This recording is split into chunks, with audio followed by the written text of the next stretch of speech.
I'm very sad about it. It has really saddened me. And maybe in a way, I feel very distressed by it. Yes. Mm. In terms of the conclusion that was reached, where the matter has journeyed from, is the sadness as a result of the conclusion, or you have questions about the procedure that took place before that? The sadness is about the whole process. My sadness is because as far as I'm concerned, it was a very unnecessary. We have been taken through a very unnecessary situation, and which, as far as I'm concerned, and that is my honest and candid view, this has so weakened the institution of the judiciary. It's not so much the individual who occupies their position, it is the institution. That is what I'm concerned about. Mm. I mean, what informs the conclusion that it's an unnecessary process? I mean, we have heard even government spokesperson make the point that a petition was sent, a committee in line with the constitution was set up. They've looked into the matter and they've come to a conclusion. Which aspect of it? What specifically makes that necessary? I think that, you see, there has always been something wrong with Article 146, and particularly with the procedure that it sets out, and especially as it regards the position of the Chief Justice. In the Ajaychum case, I took the opportunity to reflect on that weakness that I noticed. And unfortunately, what one saw wrong with that procedure as set out is what has come to pass. Because one, it's a provision that sets very vague criteria for or very vague grounds. Misconduct. Misconduct. I hear you're a lawyer. Misconduct ranges. There's no particular description of misconduct. Your child can misconduct themselves in school by chewing gum. That's misconduct. Chewing gum in court could be labeled as misconduct. Misconduct simply means that somebody, in somebody's view, you have misconducted yourself. There has not been, it's one of those standards, if one could call it that, which is incapable of any definition, and to a very large extent it is personal, it is circumstantial, it is dictated by so many things, and one needs to be extremely careful. But that aside, well, and then incompetence is also another vagueness, because incompetence could be you didn't know what you were doing, but one should go beyond you didn't know what you were doing and go to consequences of it, etc., etc. And then, of course, there's the third one is infirmity, which I could be, one may say, the only possibly objective ground in that provision. And one had always, certainly when I was Chief Justice, I was walking on tiptoes. When am I going to be accused of misconduct? When am I going to be accused of incompetence?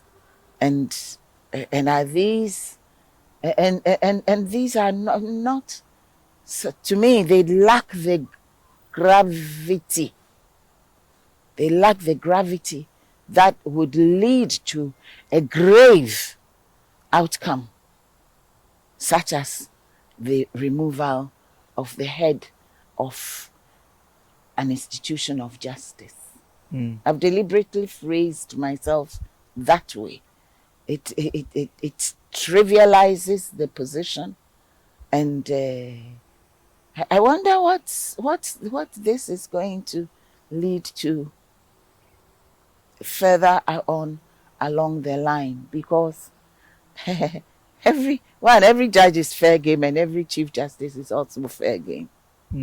I mean, is that to suggest that you suspect there could be a ripple effect in that? Oh, any definitely. matter? It's not suspect. I foresee, not tomorrow, maybe not next year, maybe not in 5 years' time, but along the line, yes, unless those provisions are dealt with effectively in a revised constitution. Maybe a more direct question. I have seen the letter that was written by the secretary to the president to the former chief justice, and that's the other thing. A warrant, a person holding a presidential warrant, that's what the position is. You become chief justice because you have received a presidential warrant. You can receive all kinds of letters that you are hereby appointed, but if you don't have that warrant, does that make you chief justice? Yeah. Okay. So if you're removing the person from the position, is it a subordinate who signs the letter? Is that the way it's supposed to be done? That's just by the way. Food for thought. Yeah, but I've seen a warrant as well signed by His Excellency the President. So why are they showing us that one?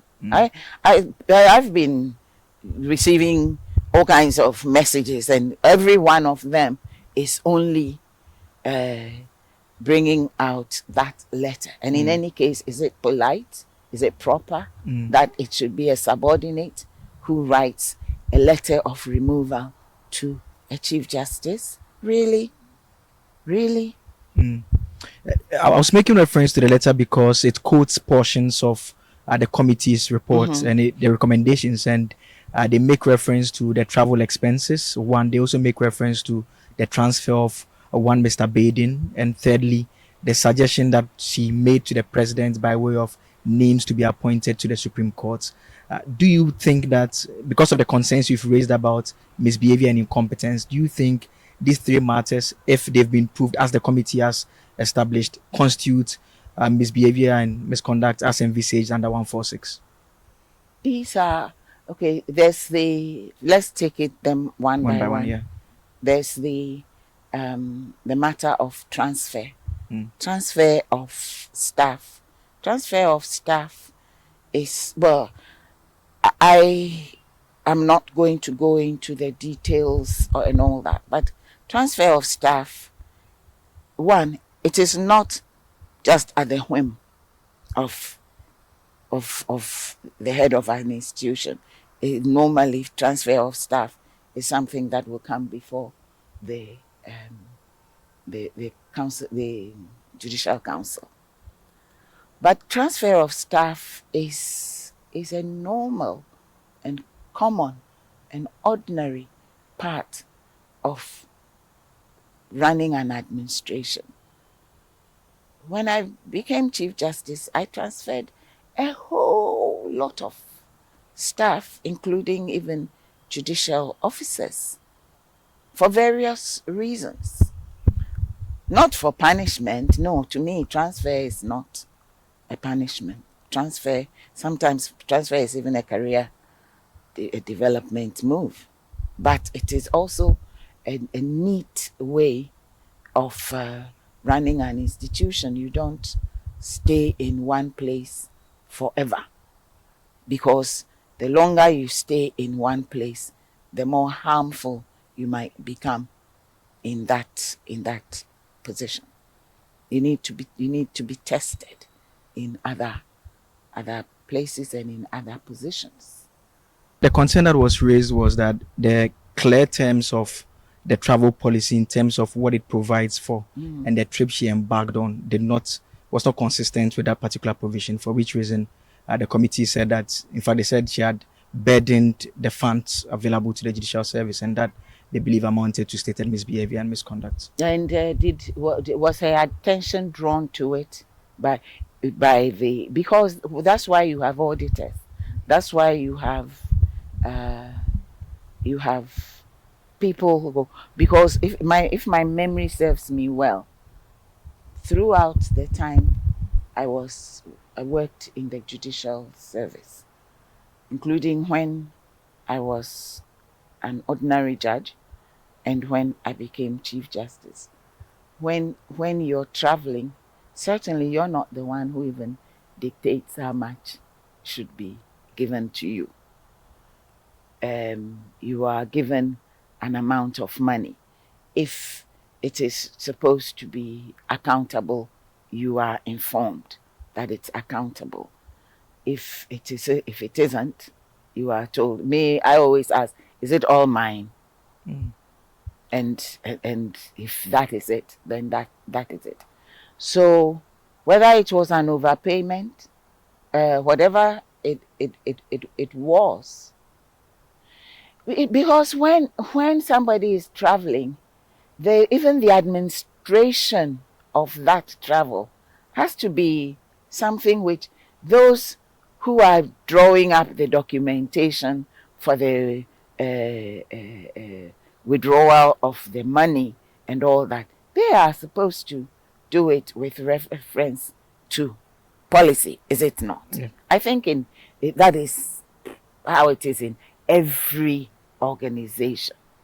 So, and sometimes there could be overpayment, and then you're notified that and sometimes it's months thereafter, and then you were overpaid because maybe the trip was shorter for one reason or the other, or the rate was different, and so on and so forth.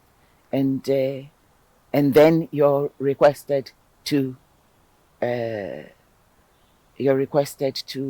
refund, isn't that it? Yes. So this, if at best, because I don't really have the details of the proven facts. Yes, I have some idea of the allegations, but of the proven facts, those I don't have. And so all I can say is that, yeah, I don't think that is sufficient. I mean, another issue had to do with the recommendation that was sent to the presidency. I mean, there have been a number of Supreme Court decisions that have commented on the appointment of superior justices, the process that takes place. But those who raise the issue There that have been a number of Supreme Court decisions as to the procedure. procedure. I remember Really, such as the Ghana Bar Association versus Attorney General. which of them? The one that had to do with the appointment of Justice Puamine and Justice Yawapel. There was a recommendation from the Judicial Council, a number of names, and the point was that it was in a certain order, and the president had gone below, so the GBA sued. And I think the concurring opinion from Justice Jones Doche, he discusses that the procedure is such that the various arms have to play various roles in terms of making the nominations. There are those who say that the Judicial Council plays a role, but the letter that she wrote to the president, that letter was specifically signed on her behalf. She signed it as the Chief Justice, writing directly to the president who heads the executive, mentioning specific names of individuals who she believes should be appointed because of the shortfall that he was raising concerns over. They say that that is unconstitutional. That's the conclusion of the committee. That at best that's mismanagement or a management mistake. Is that so, what did it result in? What did it result in? Mm. I'm asking. I mean, but my lady, respectfully, the courts have said that an unconstitutionality is a matter that cannot be remedied, and so the very existence of the But breach itself is a problem. for example, let's take let's say that a decision is made, a judicial determination is made by a high court judge, who by the constitution does not have that jurisdiction, but they went ahead and made that judgment. Is that sufficient to get rid of the judge? Is it? I don't think so. Because at the end of the day, that decision is appealable, right? And would be appealed against, and ought to be appealed against. And in any case, if it's unconstitutional, it is without effect. It is null and void. Right. To me, if you make a recommendation, which is not the recommendation that ought to be made, or the method, the mode by which you make the recommendation is not in accordance with the process. And I need to point out that it's one of the unfortunate things, that I noticed when I was Chief Justice, that the process for selecting and then for recommending people for appointment had a way of changing from time to time, which I found rather unsatisfactory, because at the very least, what one would need is to have a properly stated procedure for it. Because even how you first initiate who is going to go into consideration, there have been so many different ways of doing it. For example, nominations to the Court of Appeals. I've known situations where somebody applies, where it's by application, and then you even sit exams, and then you're shortlisted, and then you're interviewed, and then the outcome is one way or the other. That was for a while, and then it was decided that at that level it was not palatable that they should sit exams. Elevation to the High Court, they've been taking exams. You take exams, you are interviewed, and everything. At least that's as I knew it. I don't know about now. And the to the Supreme Court, too, it is in terms of how you arrive at the names of the people to be recommended by the the, the the Judicial Council and recommended to the President. That too has varied in one way or the other. Some of us always felt that let's state a policy and stick by it. Other times it would be names coming from left, right, and center, and it's all a big mess. So when you say that, and all these are procedural rather than the Constitution says that it goes to the it, it goes to the maybe what it starts with an application, or it starts with headhunting, or it starts with picking a name out of a hat. There are so many vague areas when it comes to appointment of judicial officers, and it's been one of my personal big concerns. And that's another thing which I hope the amended or the revised constitution is going to deal with. One, how are they even seen first?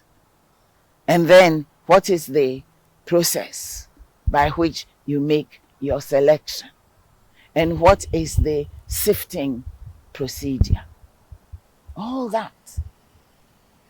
If you go looking for any document that's going to give you step by step what's supposed to happen, like if you go to, let's say, any of our banks, and you want to know the procedure by which somebody becomes is employed as a director, you will see where it is, how it is initiated, where it starts from, and so on and so forth, and all that and all that. As far as I'm aware, it's not like that in even in a greater part of the public sector. And it's a weakness, and it's an omission that needs to be seen to. But with regard to the Chief Justice, okay, so she sent a list of names to the president. That's what she's supposed to have done, right? And then what happened? And then what happened? I mean, the appointment was not done, but the committee takes the view that that was in breach of the constitution, and they say that that amounts to a breach of the stated misbehavior, amounts to stated misbehavior as well. I beg to disagree. I mean, and you say that is petty. Why that conclusion? Because even in major cases, you're a lawyer, right? Not a law student, you're a lawyer. To be called to the bar in October. Oh, well, then you're practically a lawyer. But I think one of the biggest, first things you learned was that you can get it right and you can get it wrong. The question is whether it is correctable. Is it not? In major cases, in capital offense cases, the trial judge can get it wrong, right? And that involves somebody's life, whether they're going to be found condemned to death, or they're going to be put into prison for life. Even that is not so gross as to lead to the judge, he got it wrong. Yeah, I got it wrong. You can get it wrong, you can get it right. So that is why I keep asking, and then what happened? Because in the end, you look at the gravity of the harm that was done, if any. If any. That's all I've got to say on that. And so as far as you're concerned, that also does not meet the threshold in your definition? No, doesn't. Do you think, and this is as a general question, do you think from what you've heard about the allegations, it should have crossed the threshold? I mean, I've seen suggestions that you abstained from the vote at the Council of State level. I cannot reveal what happened at the Council of State But then the level. question is, do you think it crosses the threshold of a prima facie determination? You think you can get me to? No, my lady, it's a separate question. It's a separate question. You think you're because separating it? You have expressed an opinion on the three allegations that we've discussed. Yes, and so deduce. So as far as you are concerned, from what I've said, is it a fair deduction to say that your opinion is that it does not cross the threshold? It does not cross the threshold. You know, you've already done your criminal procedure, because once you're bringing in a prima facie finding. You're sort of skirting the lines of criminal procedure more than you will be skirting the lines of civil procedure, right? Mm. Okay. And I do not think that if these were criminal allegations, any of them would cross that line whereby the case has been made out, because the part I played in this matter was only in terms of prima facie, and prima facie only has to do with the facts as they are before you, or the allegations, and any supporting fact, any supporting material as has been presented to you. Isn't that it? Mm. So, like I said, I didn't see what is in what came before them beyond what I had earlier on seen. And what I had earlier on seen was insufficient. Mm. Yes. Mm. It didn't even cross into the inquiry stage. So a committee, in your opinion, should not have been set up to inquire into I it. think it follows, doesn't it? It follows. Mm. I mean, a number of your concerns rest on a lack of clear laws in place and everything. To the extent that the committee was exercising discretion and their own understanding of some of these laws and applied it, would you disagree or agree with those who say that no clear-cut provision has been breached in terms of from the start of the procedure for the removal to their conclusion? Well, what procedure? What's the that skeletal framework that's in the constitution? See, that's a very. I want to take you back to the Ajay case. See, in the Ajay case, the the court, the matters had only just begun. The process had only just begun.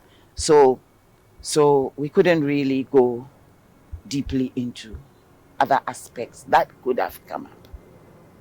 But the court perceived, rightly so, that the procedure that has been set out for the removal of the Chief Justice fell so far from normal standard of justice that we had to read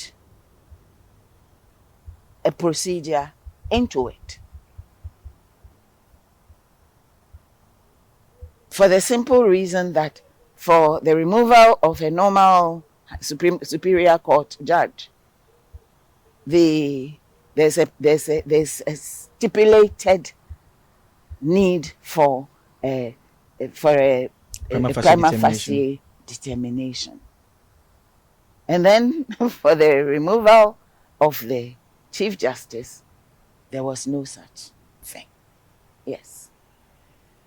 And so we read the need for, because otherwise, why should it even go to the Council of State if it goes in and it comes out? What would have happened to it? It goes for them to look at it. So we decided that there too there has to be prima facie, because when you're dealing with constitutional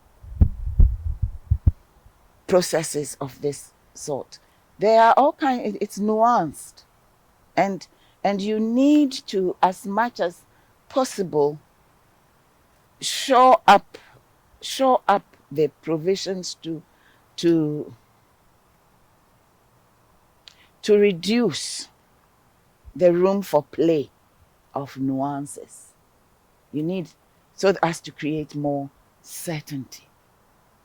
I think that's the best way I can put it. Mm. We didn't get to the stage where we were to determine, okay, I'm the one who speculated. It was Obita. Yeah. But the court itself did not go into um, are the grounds sufficiently clear. We didn't go into that. Mm. But this was an opportunity for that to be also done. Mm. Yeah. Mm. I've done in the in connection with the article. I had to do a prima facie finding once, and I certainly decided to go to. I treated it like I'm a high court judge who's making a prima facie finding in a criminal case. And the standard had to be really very high. And at the same time, one also had to take into account the circumstances. See, because stated misbehavior simply means you're supposed to have misbehaved in this regard. But as to whether it has the weight to amount to misbehavior that should have certain consequences, that is an evaluation. That is also nuanced. Yes. Mm. And in my opinion, most of the things that had been brought against the respondent, I threw them out because you know de minimis non curat lex. What does that mean? The Lord does not concern himself with things of trifle, not substantive matters, not Yes. little things. Yeah, Yes. but if I'm to ask directly, would you say that the former Chief Justice got a fair trial, if I'm to put it in that manner? In my you want my opinion, you want my legal opinion, Mm. you want an opinion from the heart and the mind and the soul and the spirit. No, she didn't. She didn't. And there were also other things which in the latter part of the proceedings also happened, which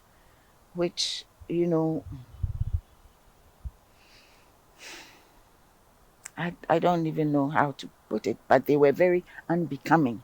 One, a process that is supposed to be purely in camera, and that expression in camera has been defined by the Supreme Court, and that definition still remains, right? Mm.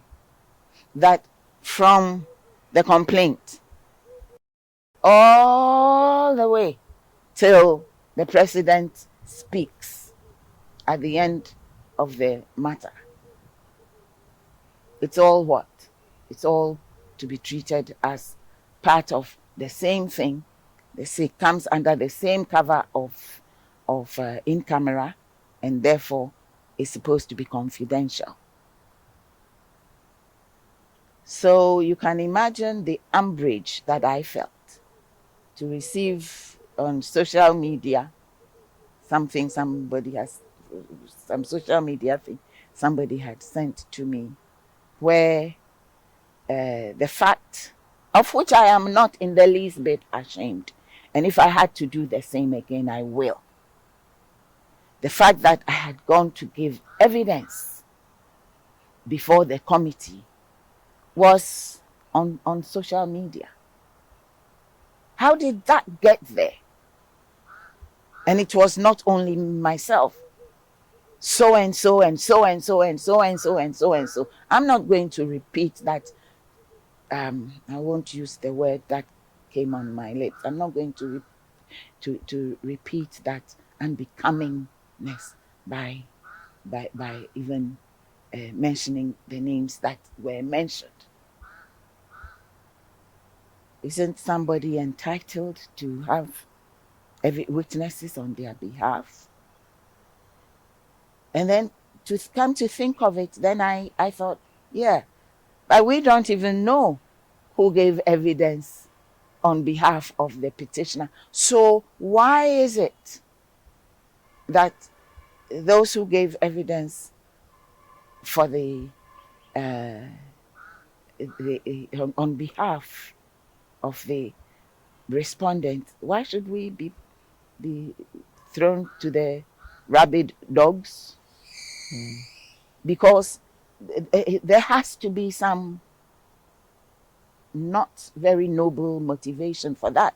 And when it says that they from quote and unquote sources close to the committee, oh really, that is so sad and it's so pathetic. And then on Sunday, somebody sends me another thing where somebody's going on and on and on and on and going on about the legal submissions that had been filed on behalf of the petitioner. Really? Why? Why? What's the game? What's going on? I felt sad. And I've been, indeed, even that in itself made me sad. Have we come to this in this country where a process, the most important thing in every process, whether it is a formal judicial process or it is the most informal process, such as, let's say, ADR discussions and all that, where something is supposed to be confidential, it has to be kept.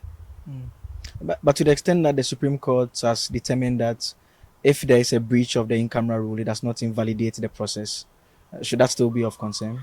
That does not matter. I'm still talking about it. Just because it doesn't breach it, it breaches the letter. It breaches the letter of the Constitution. Does it not? That it should be confidential.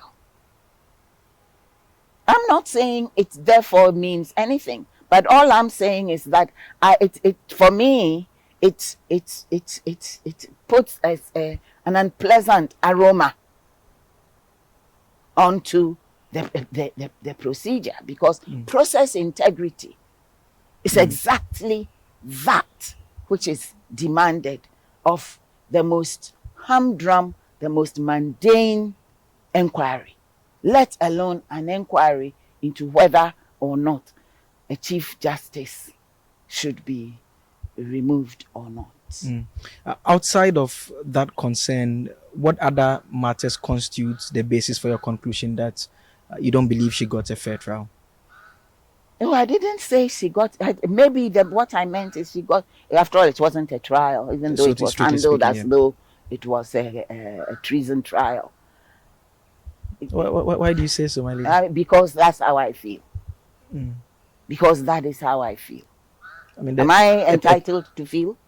Am I? yes, but to the extent Yes. that a petition was sent, a committee. Listen, a petition was sent. It went to the Council of State. It came back. A committee was set up. Yes, yes, yes, yes. Yes. Then you get into the qualitative aspect of things. And you see my upset and I won't use the word anger because I don't waste my anger on certain things. But my discomfiture also arose from the fact that when the Chief Justice, and that one is a matter of public knowledge, right? When she applied that, okay, since the pleadings are all now out there in the public domain, why can't we simply have a public hearing? She was told what? No, It's supposed to be in camera. It's supposed to be in camera. Everything is confidential. So I go to an in-camera process to give evidence, and then it's out there in the public domain. Approbation and reprobation. That's the way I see it. Mm. The committee, whether either it was not protecting itself properly, because really, who came? Because as I was walking into that building, I didn't see any paparazzi within sight. Okay? Nor did I see any person surreptitiously maybe taking pictures or anything like that.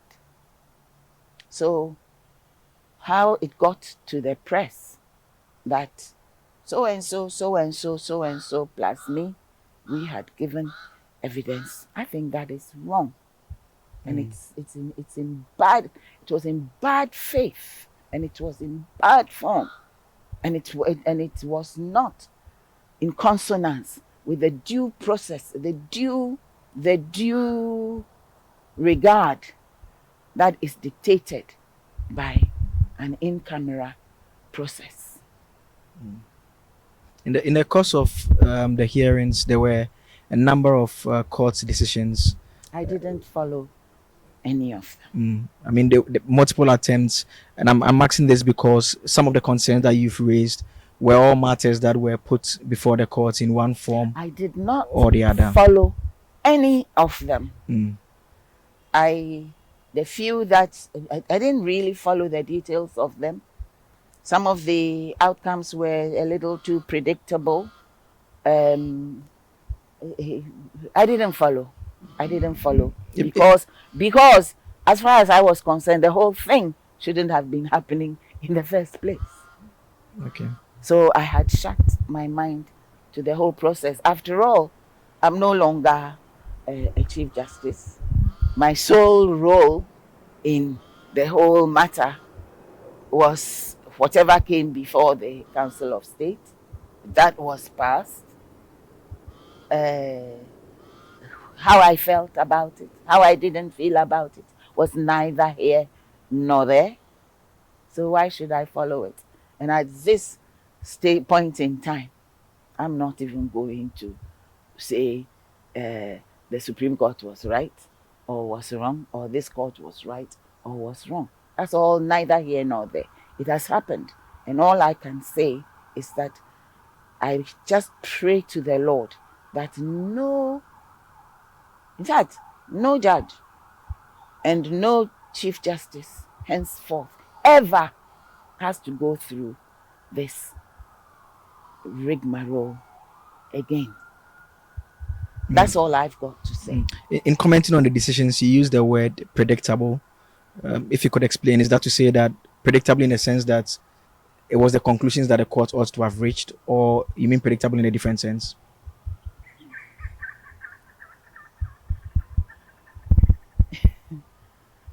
It was predictable in the sense that, well, not all of them, but some of them were predictable because one knew what to expect. Not because the law said so, but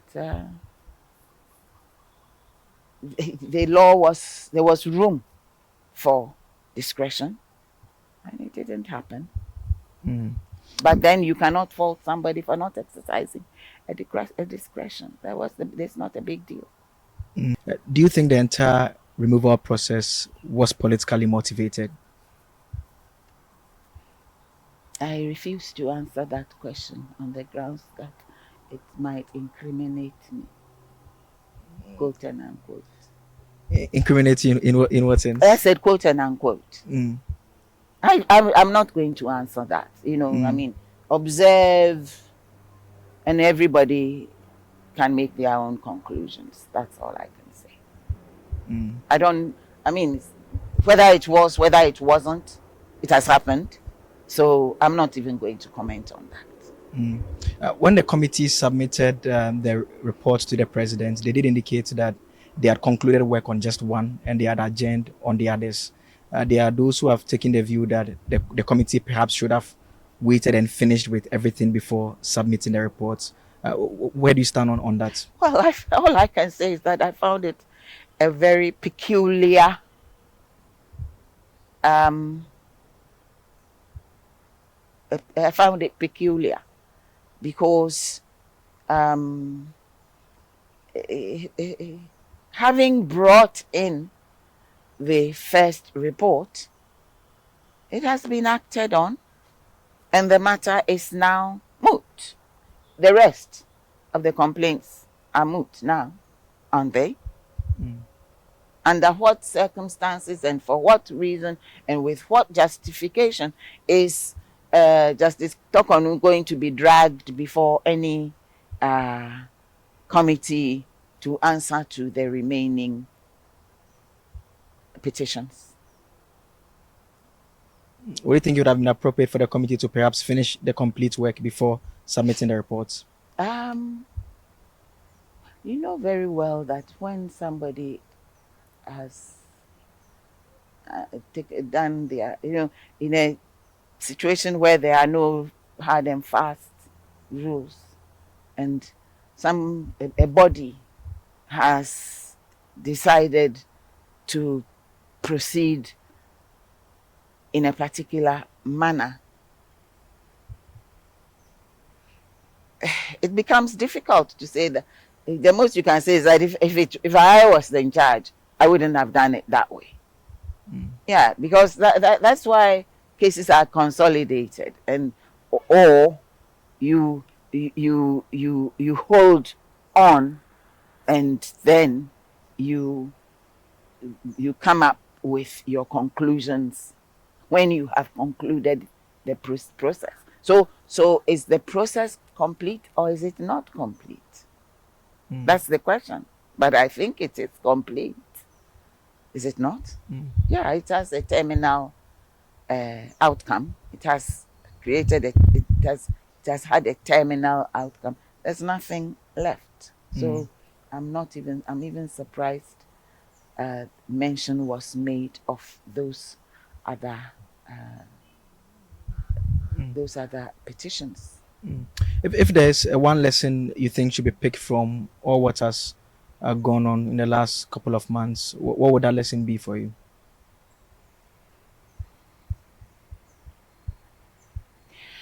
That a constitutional provisions that purport to deal with the removal of persons from their positions, however high, however low, ought to be more ought to be crafted with more precision and be have greater detail. Because if in your constitution you're going to go to the extent of uh, setting out grounds, setting out procedure, and saying that this is the only procedure that is to be used, then it needs to be more solidly grounded. It needs to say more. Because what the Constitution could have said, actually, would have been that the etc., etc., may be removed in accordance with a law to be made by Parliament. Because just like there are other provisions of that nature, that could have been done. But once you stipulate that this is it, then there should have been more substance to it than as it is in the present constitution. So, any takeaway? Well, any lesson? Not for me. Me, I'm over 70. I'm in the departure lounge. Mhm. Um, but it's that when it comes to constitutions, what is inside it, how it is phrased, the um, the specificity with which it ought to be phrased should all be carefully looked at, Mm. because because every constitutional outcome every constitutional outcome is not towards an individual, it is towards the nation and its future. Okay. There's been a bit of legal debate. Just final two questions. There's been a bit of legal debate on the effect of the removal, whether it affects her role as a Supreme Court judge as well. The warrant that I have seen removes her from office as Chief Justice and Justice of the Supreme Court. Is that your understanding of what the 146 procedure should lead to in respect of the Chief Justice? See, that's also another gap. That's what I'm going to say. That's also another gap, because it has to be dealt with. And because uh,